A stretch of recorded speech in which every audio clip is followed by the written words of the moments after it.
At 11 a.m. on December 2nd, police received a report of a multiple victim shooting. At 11:04 a.m., police arrived at Inland Regional Center to find 14 people dead and 21 people wounded. This was the San Bernardino shooting that happened in early December. California is known to be a state that has one of the most strict gun laws in the U.S., but even with these harsh regulations, an event such as the San Bernardino shooting was still able to happen. After hearing about this event, I believe that gun regulations should be kept to a minimum rather than increased, because U.S. citizens have the right to own guns, have the right to defend themselves, and gun regulations are ineffective against criminals. I've been shooting an assortment of guns for the last 12 years and never once ever hurt anyone while I was doing anything related to shooting. Guns do not cause violence, people do.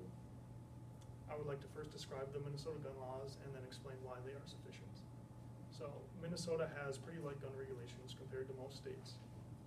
All of their laws can be found on the NRA ILA website. Once you're 18 years or older, you can purchase any rifle or shotgun without any need for a permit. In order to buy a pistol or a semi-automatic rifle, you must first apply for a permit to purchase from your local police department. In order to do this, you must be 21 years or older, and once you apply, a background check will be done to make sure you are not a felon, a known gang member, and that you cannot fall into any similar negative category. Once this happens, or once you pass the background check, you will be issued a permit to purchase within 7 days. A person can also apply for a conceal and carry permit, which will allow them to carry a loaded handgun with them in public places. Even with this permit, some places are off limits, such as public schools, government buildings, and child care facilities. I believe that looking at these laws, Minnesota has a good balance of safety precautions and freedom. U.S. citizens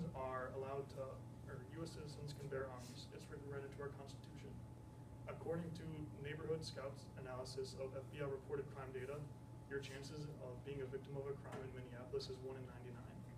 That's very high compared to the rest of the United States. But citizens in the United States also have the right to self-defense. This means that they can fight back, or if someone is attacking them, they are allowed to fight back, and they can, even if they have to kill the attacker. Knowing how and being able to use a gun is the fastest and most effective way to defend yourself against an attacker. An increase in gun regulations would restrict these rights that we have in Minnesota. As I said earlier, California is one of the states that has the most strict gun regulations.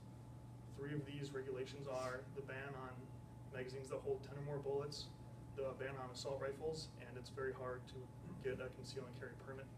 But these regulations ended up leading to the shooting, the San Bernardino shooting, because the general public could not fight back. Also, both shooters had banned assault rifles, and they both had high-capacity magazines for their rifles and their pistols. The California laws significantly cut back the citizens' ability to fight off the criminals, but the criminals still found and used the banned accessories and weapons.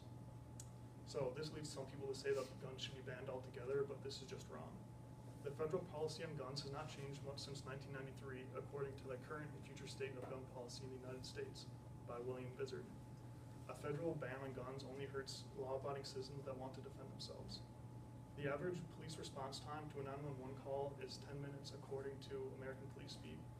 This means that if someone broke into my house and I called the police, I would have to wait for at least a couple minutes for the police to arrive without having been able to do anything. I think it's only logical that I should be able to defend myself by any means necessary, even if it means killing the person that is breaking into my house.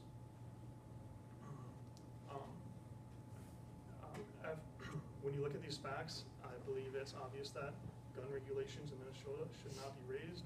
Banning guns and tightening gun regulations do not prevent mass shootings, as we have seen in California. Criminals continue to find and use banned items and weapons, while citizens are forced to lower their effective defense against criminals. U.S. citizens have the right to bear arms and defend themselves. Therefore, gun regulations should be kept to a minimum rather than raised.